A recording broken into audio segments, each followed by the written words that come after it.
시흥성가대 찬양 감사합니다.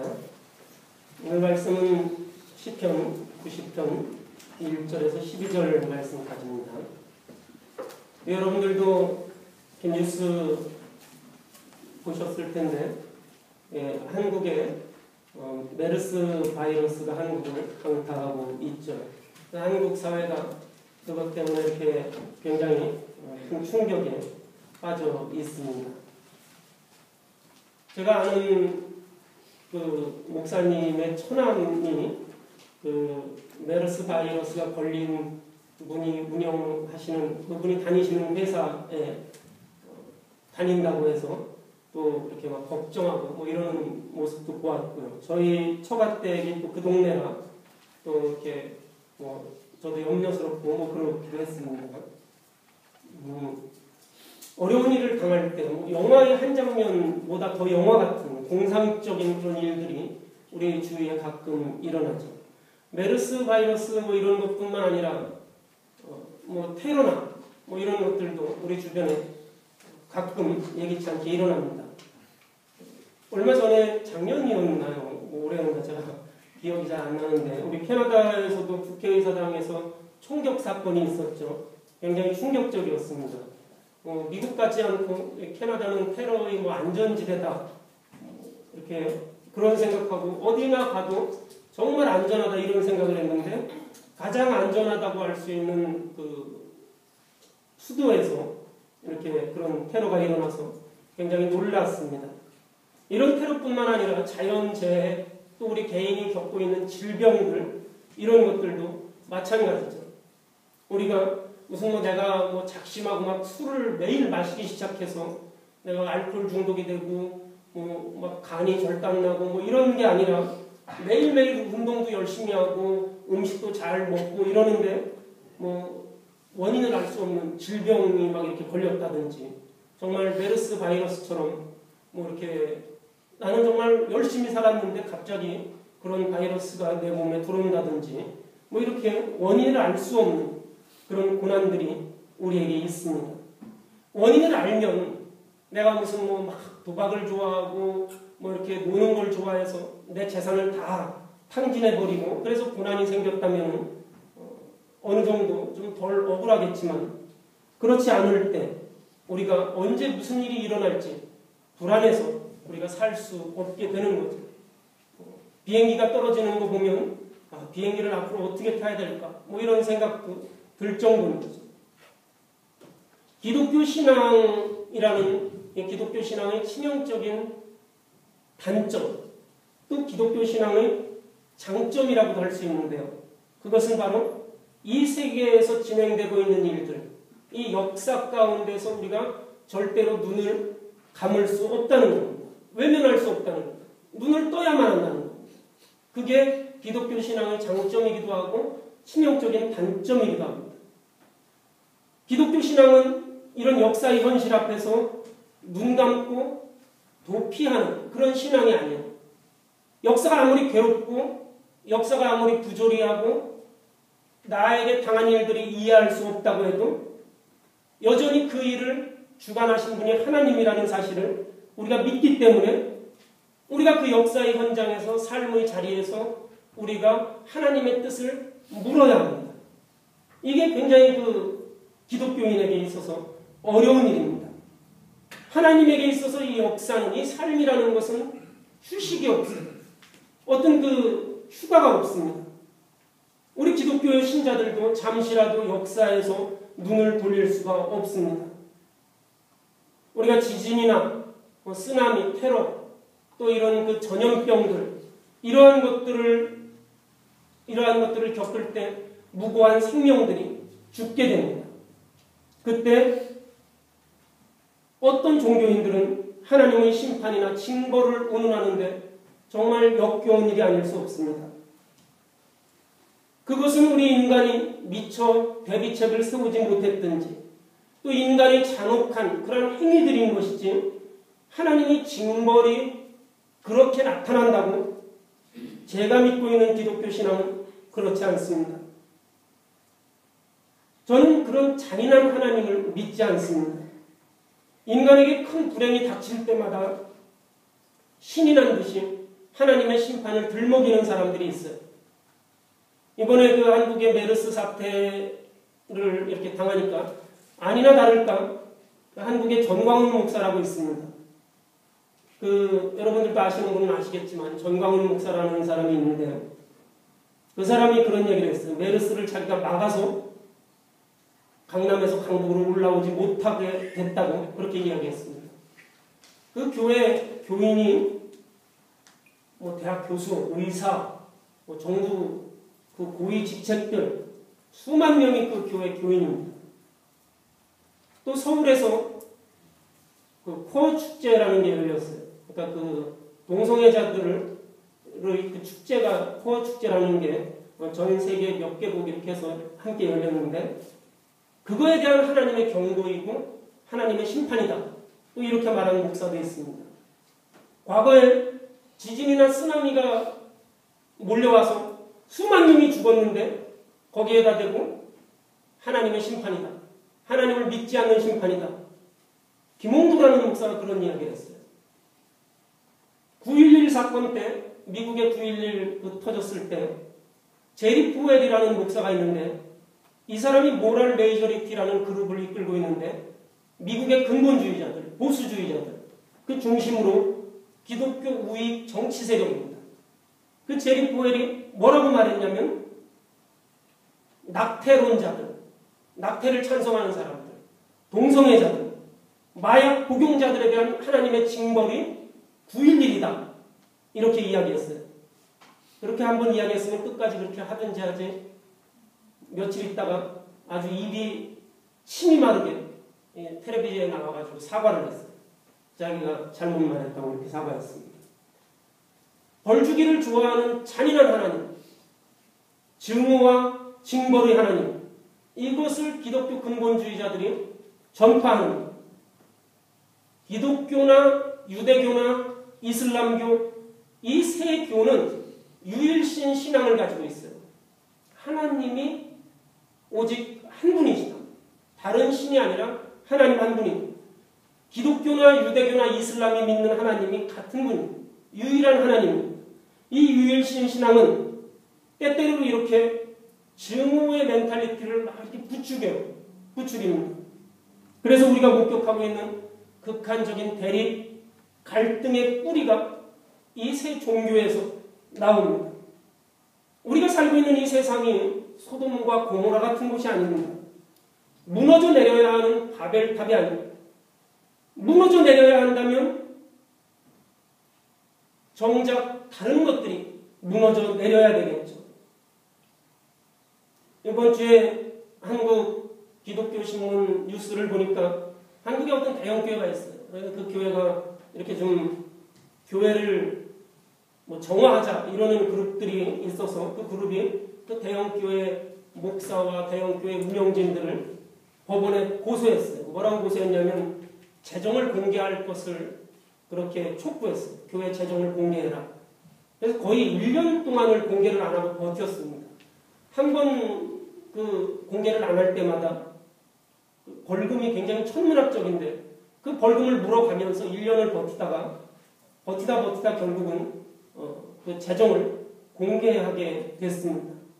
재정을 공개했더니 그 교회의 그 천문학적인 그 예산에 비하면 정말 아무것도 아니지만 그 한 가지 좀 재밌는 사실을 그 교회 개혁 그룹이 발견해서 신문에 그거를 투고를 했어요. 무슨 내용이냐면 주일에 담임 목사님이 설교를 하고 식사를 할 때 외부 요리사를 불러가지고 그 식사를 준비해서 그 교회 모처에서 먹는다는 거예요.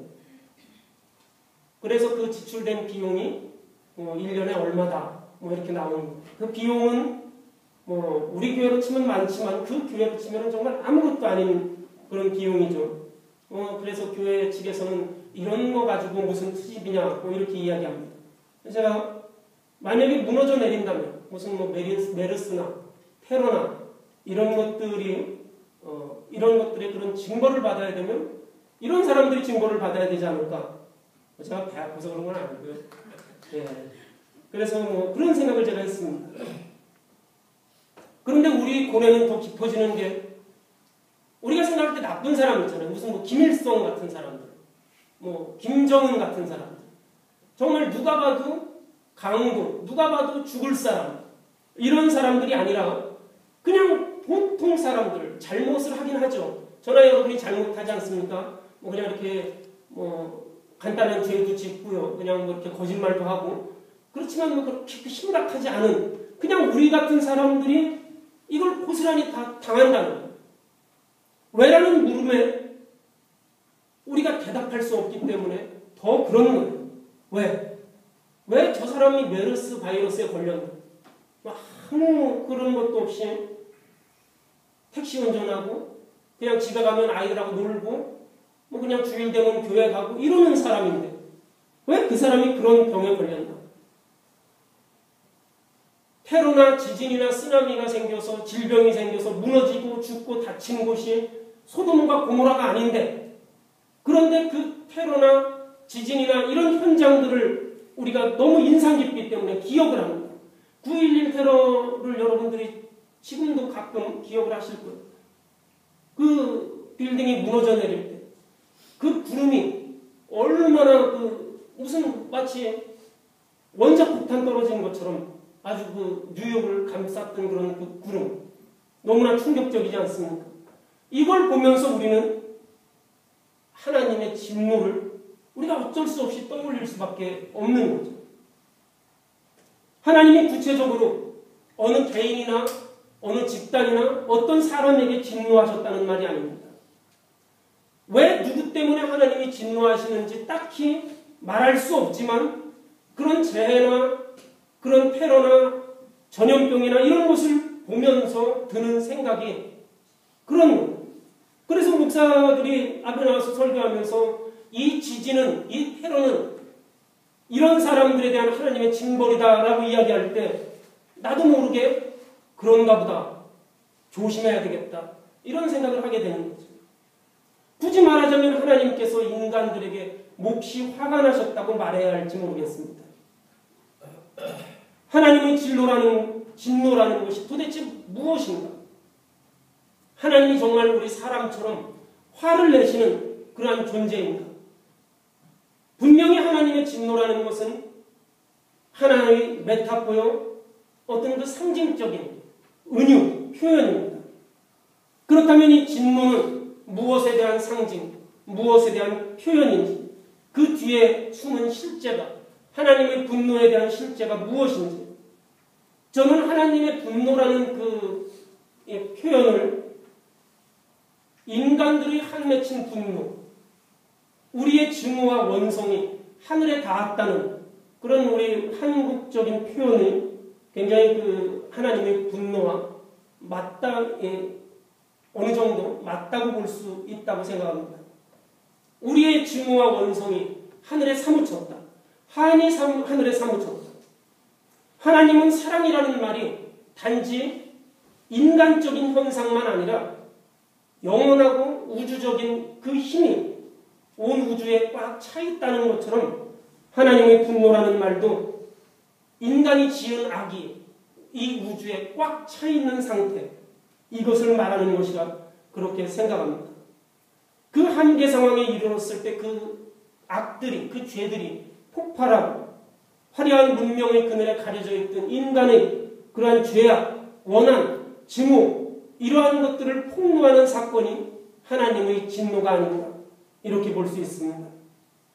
인간들이 하는 모든 일과 성취가 허무하고 무의미한 장난처럼 하나님의 진노 앞에서 보입니다. 오늘 시편 90편을 우리가 읽으면서 이 하나님의 진노에 대해서 생각을 해보게 됩니다.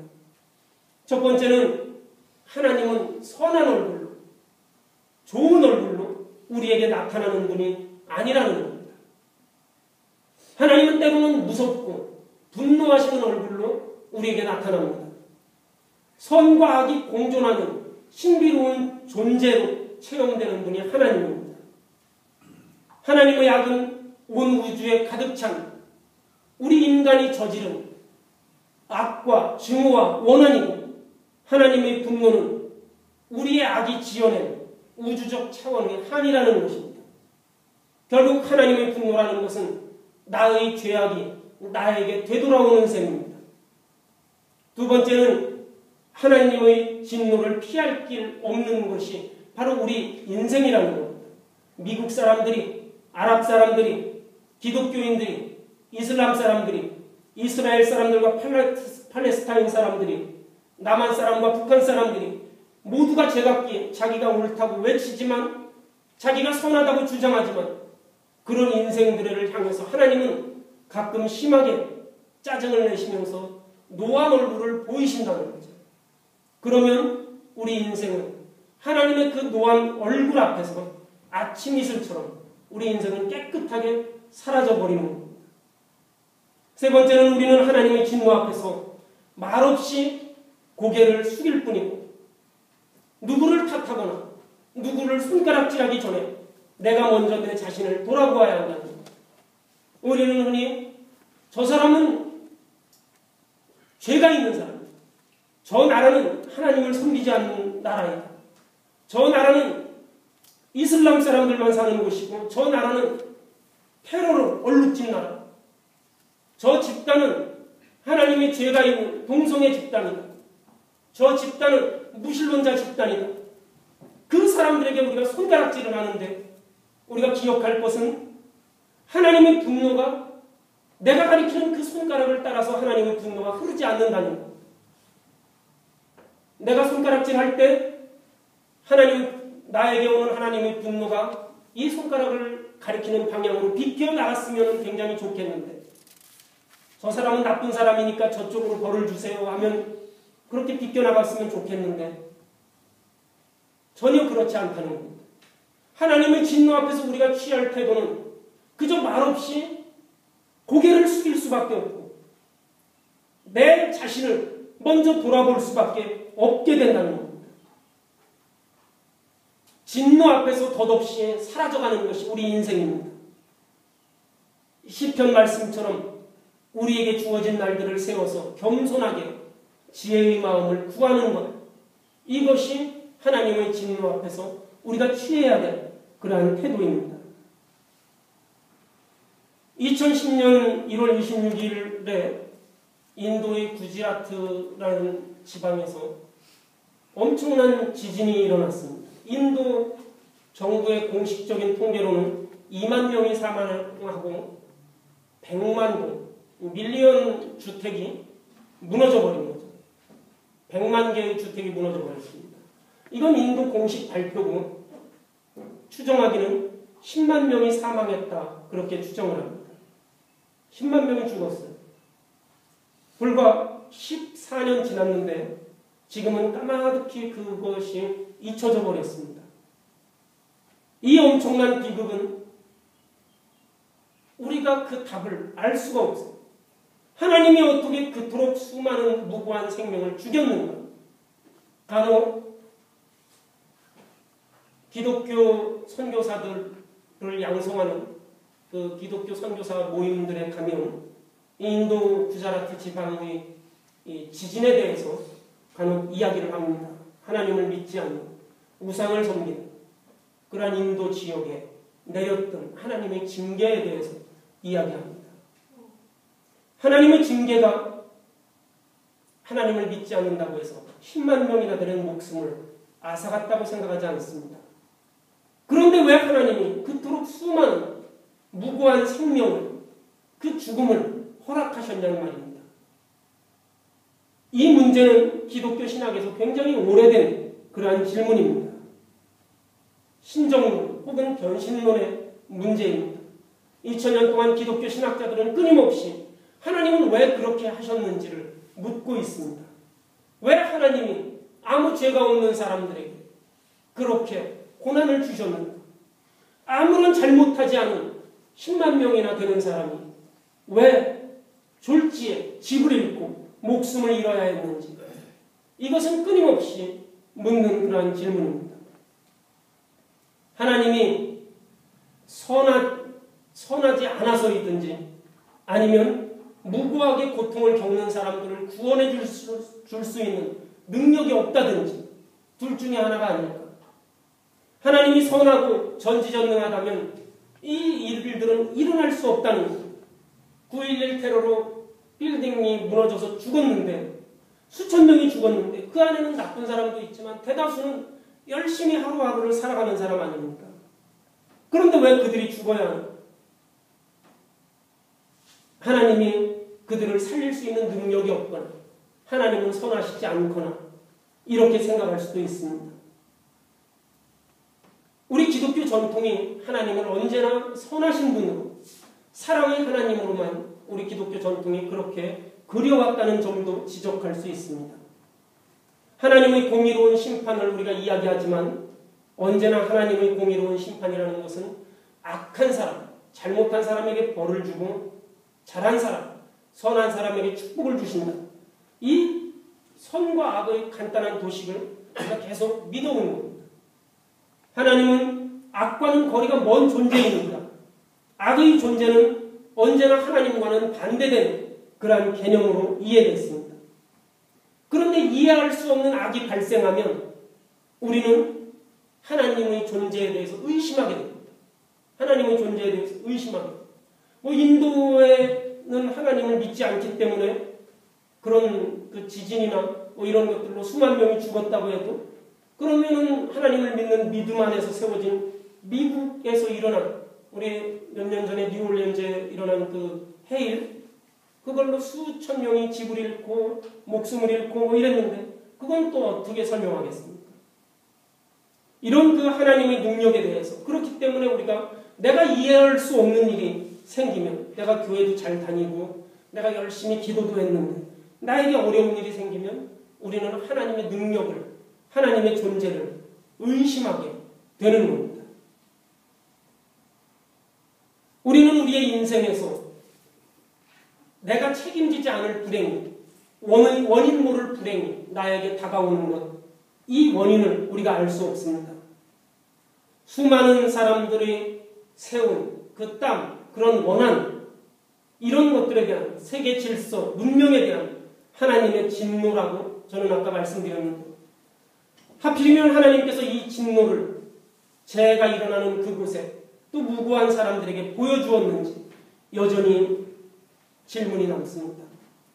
몇 해 전에 미국 9.11 테러로 숨진 사람들을 추모하는 기도회가 열렸는데, 그때 미국의 주요 인사들이 다 참석을 했는데, 그 추모 예배가 전국의 TV를 통해서 중계되었을 때 병약한 몸을 이끌고 설교를 맡은 빌리 그레함 목사님이 그 고난의 문제에 대해서 이야기하셨습니다.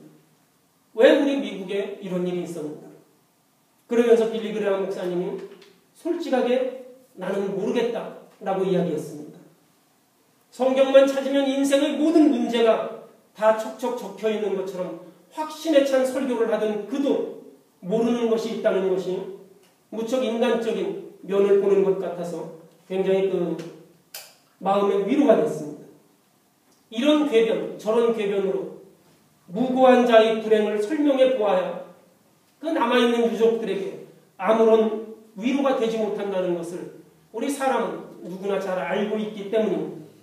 성경에 보면 욥이라는 사람이 나오는데, 욥이 고난을 겪었을 때 욥을 위로한다고 찾아와서 친구들이 이런저런 궤변을 늘어가면서 욥이 받는 고난의 이유를 설명하라고 했지만 결국은 욥의 화만 돋구게 되고 욥으로부터 그들이 점점 멀어지게 되는 것을 볼 수 있습니다.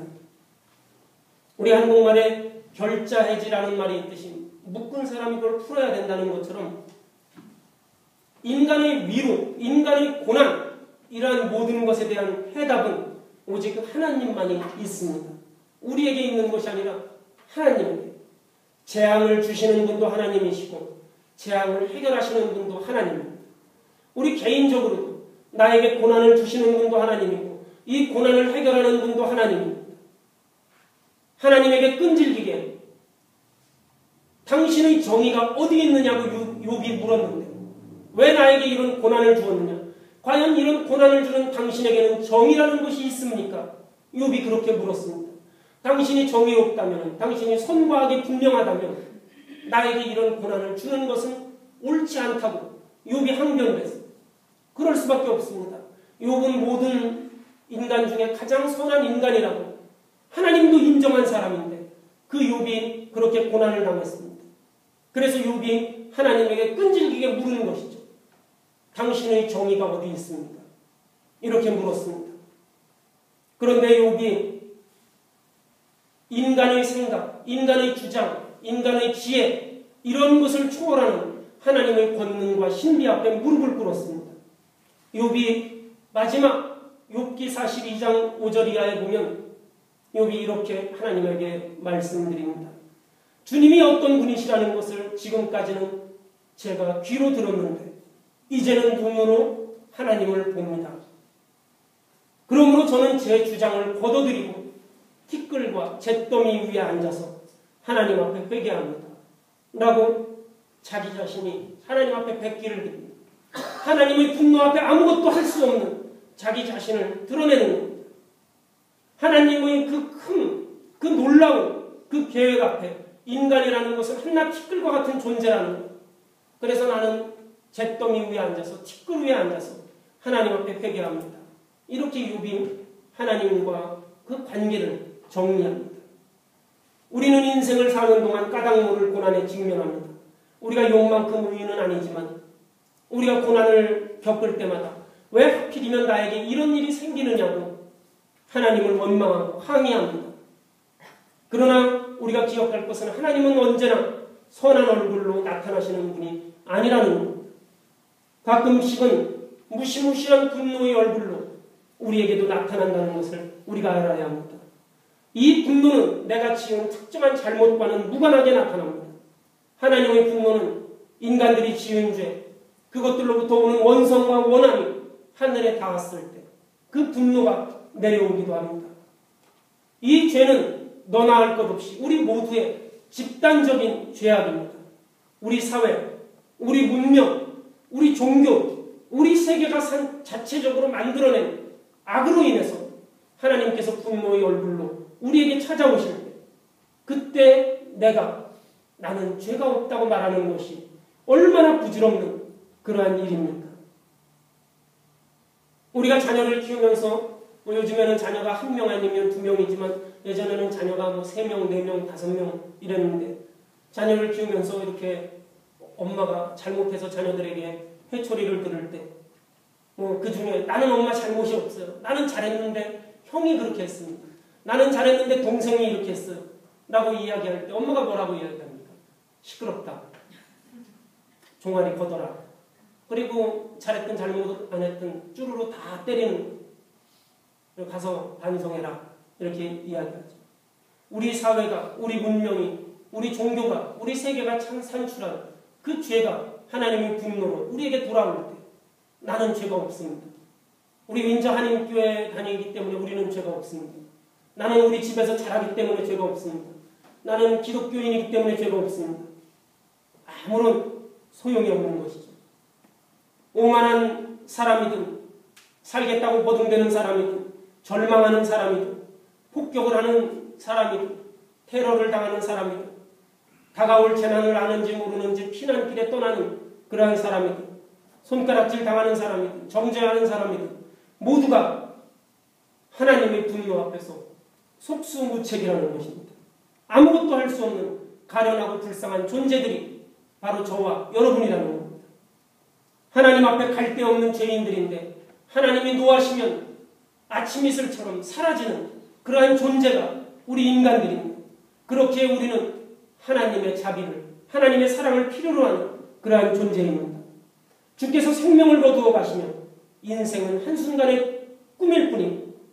주께서 생명을 거두어 가시면 우리 인생은 아침에 돋는 한 포기의 풀과 같다고 성경은 그렇게 고백합니다.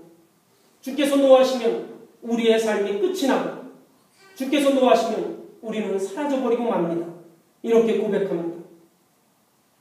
인간 사회에서 우리가 잘잘못을 가리지 말자. 그냥 우리는 다 같이 잘못했다. 이런 이야기가 아닙니다. 우리 인간의 역사가 계속되는 한 우리 인간은 여전히 상대적인 차원에서 불의에 대해서, 의에 대해서 따져보아야 할 겁니다. 강자와 약자 사이에서 누구의 편을 들 것인지, 우리는 선택하면서 살아야 할 것입니다. 그러나 신앙인이라면 하나님의 초월적인 시각, 절대적인 그 시각을 우리가 상실해서는 안 됩니다. 그걸 기억해야 합니다. 하나님 앞에 우리 모두가 죄인이라는 것, 죽을 존재라는 것, 이것을 우리가 기억해야 합니다. 우리가 하나님 앞에서 하나님의 진노를 피할 길이 없다는 것을 우리가 깨달으면서 우리의 삶을 살아야 할 것이고, 하나님의 그 존재를 우리가 기억하면서 우리가 선과 악을 시시분별을 가려야 할 것입니다. 진노하시는 하나님을 우리가 대면할 때 애써 그것을 피하려고 하지 마십시오. 우리가 진노하는 하나님을 피하려고 하는 방법이 그 죄를 남에게 전가하는 거예요. 엄마가 회초리를 들을 때 우리가 그렇게 하지 않습니까? 나는 엄마 잘못 안 했어. 형이 그랬어요. 형이 그랬습니다. 제가 그랬어요. 누나가 그랬어요. 제가 그랬어요. 진노하시는 하나님 앞에 우리가 하나님의 얼굴을 피하지 마십시오.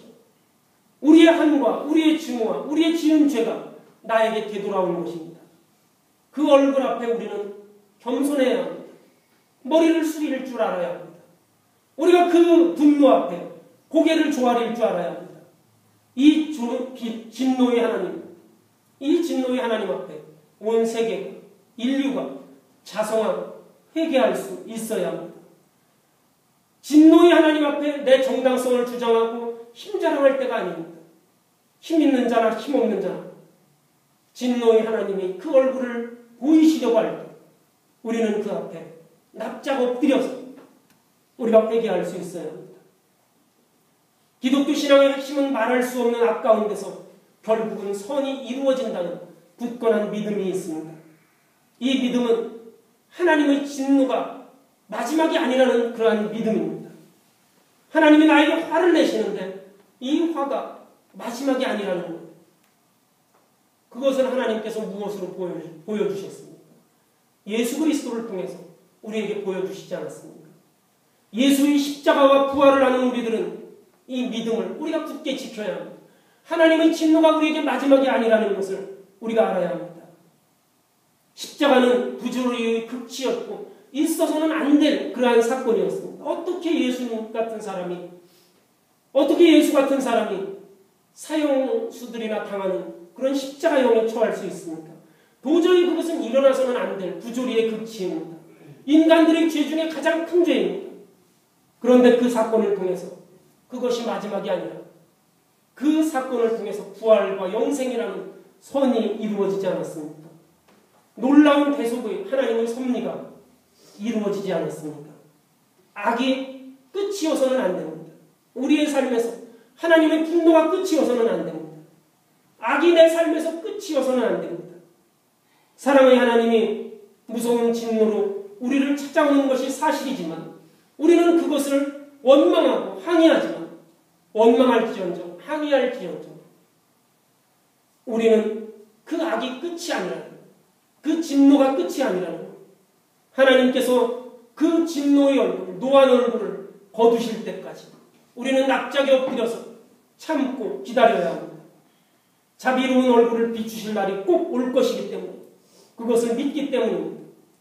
우리가 9.11 테러나 지진이나 이런 위급한 순간에 우리가 뉴스를 보면 사람들이 가족에게 전화를 하는 그런 장면들을 보지 않습니까?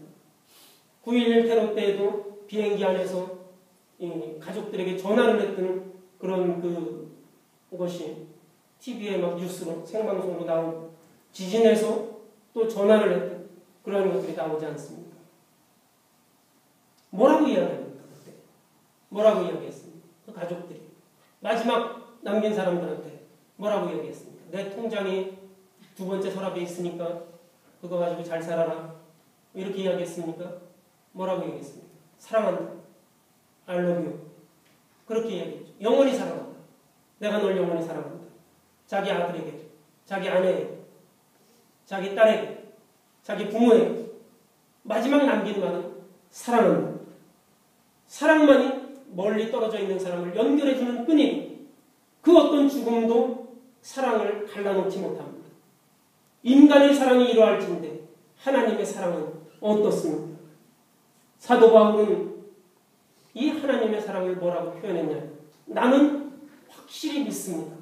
죽음도 삶도 천사들도 권세자들도 현재 일도 앞으로 일어날 일도 능력도 높음도 깊음도 그 밖에 어떤 피조물도 어떤 피조물 일어나는 그 어떤 일도 우리 주 예수 그리스도 안에 있는 하나님의 사랑에서 나를 끊을 수 없다. 이렇게 사도 바울이 고백합니다. 이 말씀 하나만을 믿고 사도 바울은 그에게 닥쳐오는 인생의 모든 시련을 이겨냅니다. 우리도 하나님의 진노가 우리에게 끝이 아니라는 것을 믿고 하나님이 나를 사랑하시는 것을 믿고 우리의 어머니가 우리의 아버지가 나를 사랑하시는 거죠.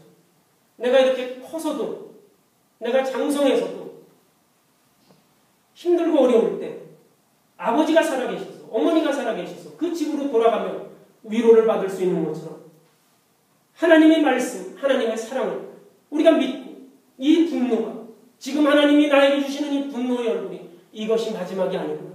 이것이 끝이 아니구나. 진노의 하나님의 얼굴을 굳이 피하려 하지 않고 하나님은 사랑이시기 때문에 또 그 사랑은 영원하기 때문에 이 사랑이 우리의 고난을 이길 힘이 있다는 것을 믿고 이 사랑이신 하나님 앞에 나아가는 분노의 하나님의 얼굴을 피하지 않고 우리가 그 앞에 엎드려 회개할 수 있는 바로 사랑이 우리 인생의 최종 어휘임을 믿기 때문에 그렇습니다. 우리가 이 사랑의 하나님을 우리가 믿고 때로는 분노로 다가오시는 하나님의 얼굴 앞에 겸손하게 머리 숙일 수 있는 우리 성도 여러분이 되시기를 주님의 이름으로 축원합니다. 같이 기도하시겠습니다.